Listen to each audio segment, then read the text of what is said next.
Hi అండి అందరికీ welcome back to my channel. ఈరోజు వీడియోలో రాయలసీమలో ఎక్కువగా చేసుకునే అలసందల పుల్లగూరను చూపించబోతున్నాను. ఇది చాలా అంటే చాలా బాగుంటుంది. అలసందల గింజలతో మసాలా కర్రీని కాకుండా మీరు ఒకసారి ఇలా పప్పును ట్రై చేయండి. చాలా టేస్టీగా ఉంటుంది.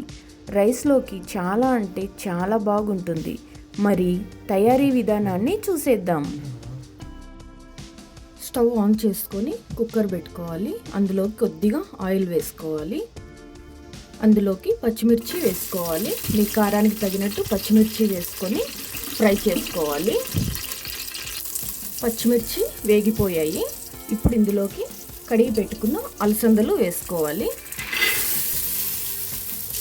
అలసందల్ని ఒకసారి మిక్స్ చేసుకోవాలి. ఆయిల్లో బాగా ఫ్రై చేసుకోవాలి.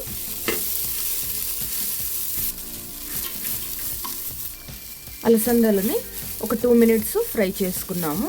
ఇప్పుడు ఇందులోకి వంకాయ ముక్కలు వేసుకోవాలి. వంకాయ ముక్కలు కొంతమంది వేయరు. మీకు అవసరమైతే వేసుకోండి, లేకుంటే స్కిప్ చేసేయండి. కొంతమంది వేసుకుంటారు, కొంతమంది వేసుకోరు. నేనైతే వంకాయలు కొద్దిగా వేసుకుంటున్నాను. ఇప్పుడు బాగా కలుపుకోవాలి. వంకాయలను కూడా ఫ్రై చేసుకోవాలి.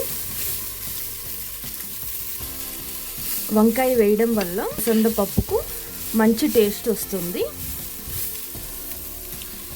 అలానే ఎక్కువ వేసుకోవాల్సిన అవసరం లేదు. కొద్దిగా వేసుకుంటే వంకాయలు సరిపోతుంది. ఇప్పుడు అలసందలు వేగిపోయాయి కదా. ఇప్పుడు ఇందులోకి టమాటోస్ వేసుకోవాలి. అలాగే ఉల్లిపాయ ఒకటి వేసుకోవాలి. చింతపండు కొద్దిగా వేసాను. అలాగే టేస్ట్కి తగినట్టు సాల్ట్ వేసుకోండి. ఇప్పుడు ఈ టమాటోస్ మొత్తం అన్నీ ఒకసారి మిక్స్ చేసుకోవాలి. ఇలా మిక్స్ చేసుకొని కాసేపు ఫ్రై చేసుకోవాలి. చూడండి, ఇలా మిక్స్ చేసుకొని కాసేపు ఫ్రై చేసుకోండి. చూడండి, ఫ్రై చేసుకున్న తర్వాత ఒక హాఫ్ గ్లాస్ వాటర్ వేసుకోవాలి. ఎక్కువ వేసుకోకూడదండి. వాటర్ వేసుకొని ఒకసారి మిక్స్ చేసుకోవాలి. ఇప్పుడు క్యాప్ పెట్టేసుకొని 3 విజిల్స్ వచ్చేంత వరకు కుక్ చేసుకోవాలి. చూడండి, అలసందలు చక్కగా ఉడికిపోయాయి.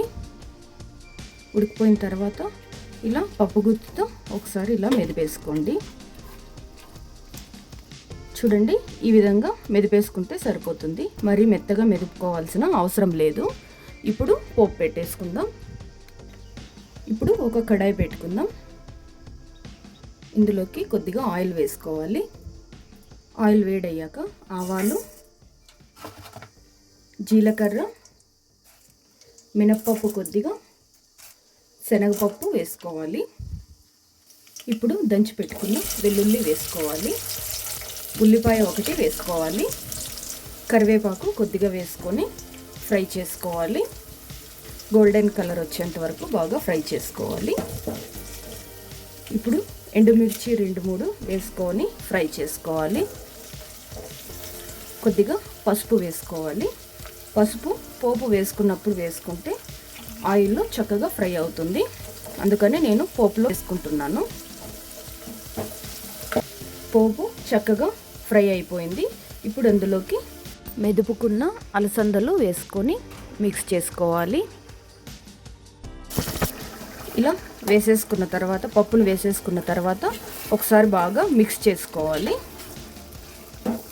మిక్స్ చేసుకున్నాక స్టవ్ ఆఫ్ చేసేసుకోవాలి. అంతేనండి, ఎంతో టేస్టీ అలసందల పుల్లగూర రెడీ అయిపోయింది. ఇది రాయలసీమలో ఎక్కువగా చేస్తూ ఉంటారు. చాలా అంటే చాలా బాగుంటుంది. రైస్లోకి అయితే ఇంకా బాగుంటుంది. మీరు కూడా ఒకసారి ట్రై చేయండి. ఈ వీడియో నచ్చితే ప్లీజ్ లైక్ చేసి మీ ఫ్రెండ్స్ అండ్ ఫ్యామిలీ మెంబర్స్కి షేర్ చేయండి. మరిన్ని వీడియోస్ కోసం నా ఛానల్ని సబ్స్క్రైబ్ చేసుకోండి. Thank you for watching.